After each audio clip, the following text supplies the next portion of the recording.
Ma'am আপনার order. কোয়েল,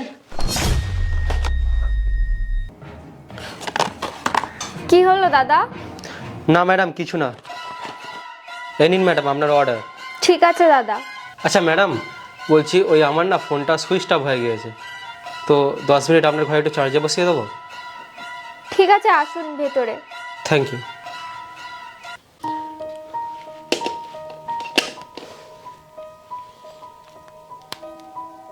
দাদা তুমি বসো, আমি তোমার জন্য 1 গ্লাস জল নিয়ে আসছি। আর তুমি গরমের মধ্যে মাস্ক পরে আছো কেন? দেখো বাইরে কত গরম। না বোন, জলের কোনো দরকার নেই, আর 10 মিনিটেরই তো ব্যাপার, আমি মাস্ক পরে পরে অভ্যাস হয়ে গেছে। আচ্ছা বলছি, একটা কথা জিজ্ঞাসা করতে পারি? হুম। আপনার হাতে এই ব্যান্ডেড করা, তারপর মুখে এইসব দাগ, এগুলো কি করে হয়েছে? কিছু না দাদা। আপনি আপনি আমাকে বলতে পারেন, কে জানে আমি আপনার কোনো সাহায্য করতে পারি। দাদা নিজেরই কিছু ভুল ছিল, এই জন্য আজ পর্যন্ত এখনো পস্তাচ্ছি। মানে? মানে এটাই, আমি না প্রেম করে বিয়ে করেছিলাম, বাড়ির কথা অমান্য করে। আর তারপর?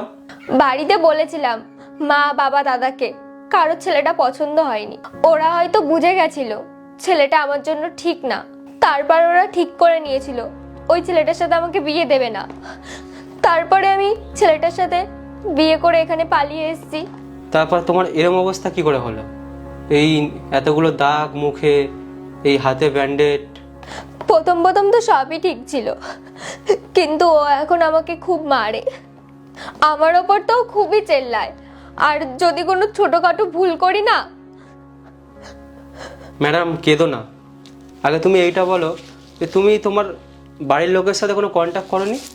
দাদা আমি কোন মুখে ওদের সাথে কথা বলবো? আমি তো ওদের মান সম্মান সব নষ্ট করে এখানে এসেছি।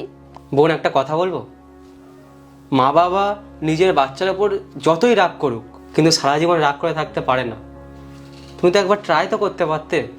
অনেকবার ভেবেছিলাম, কিন্তু কখনো সাহসই পাইনি। আর তোমার দাদাকে তো বলতে পারতে, তোমার দাদা আশা করি বুঝতো। দাদাকে নিয়ে তো খুবই কষ্ট, যখন আমি ওকে ছেড়ে এসেছিলাম না, তখন ও আমাকে কলও করেছিল, অনেক কান্নাও করছিল, কিন্তু আমি বুঝতে পারছিলাম না আমি ওর সাথে কোন মুখে কথা বলবো। বোন, যদি তোমার দাদা তোমাকে এতটাই ভালোবাসতো, তাহলে তুমি একবার অন্তত কথা বলতে পারতে, ও নিশ্চয়ই বুঝতো। দাদা আমি তো আবার শুধু মরার জন্যই ওয়েট করছি। বোন এরকম কথা বলতে নেই, তুমি একবার তো তোমার বাবা মার সাথে কথা বলে দেখো, কে জানে হয়তো এতদিন পরে তোমার কথা শুনে তোমাকে ক্ষমা করে দেবে, তোমাকে মাফ করে দেবে।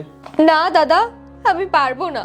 বোন একবার কথা বলে দেখো, আমি বলছি, একটা মা বাবা সারা জীবন রেগে থাকতে পারে না।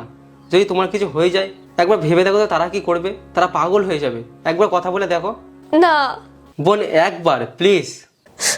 হ্যালো বাবা, কোয়েল, প্লিজ আমাকে ক্ষমা করে দাও, আমি না ভুল করেছি, সেই ভুলের মাসুল এখন আমাকে দিতে হচ্ছে।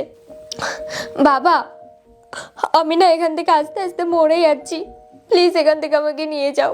তুমি কেঁদো না বাবু, আমি তোমার উপর কোনো রেগে নেই। তুমি তোমার অ্যাড্রেসটা তাড়াতাড়ি সেন্ড করে দাও, আমি তোমার দাদাকে পাঠিয়ে দিচ্ছি। তোমার দাদা গিয়ে তোমাকে এক্ষুনি নিয়ে আসবে, ঠিক আছে? ঠিক আছে বাবা, আমি তোমাকে পাঠাচ্ছি। থ্যাংক ইউ সো মাচ দাদা। দাদা তুমি নিজেও জানো না তুমি আমার জন্য কি করেছো, তুমি আমার কাছে উপরওয়ালার রূপ হয়ে এসছো। হ্যালো বাবা। হ্যাঁ আমি এক্ষুনি আসছি, আমি এক্ষুনি বোনকে নিয়ে আসছি। দাদা বোন আমি তোকে প্রথমেই ক্ষমা করে দিয়েছি, তোর যখন এই অবস্থায় দেখেছি আমি তখনই তোকে ক্ষমা করে দিয়েছি। আমি তোকে আর এক মুহূর্ত এখানে রাখবো না, তুই চ, আর ওর কি ব্যবস্থা করতে আমি পরে দেখে নিচ্ছি, তুই চ।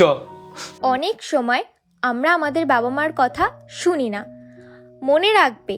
আর যাই হোক, আমাদের বাবা মা কিন্তু আমাদের কখনোই খারাপ চায় না। গল্পটা কেমন লাগলো বন্ধুরা জানাবে, আর ভালো লাগলে ভিডিওটা শেয়ার করে দিও, আর আমার পেজে নতুন হলে পেজটাকে ফলো করে দিও। চলো টাটা।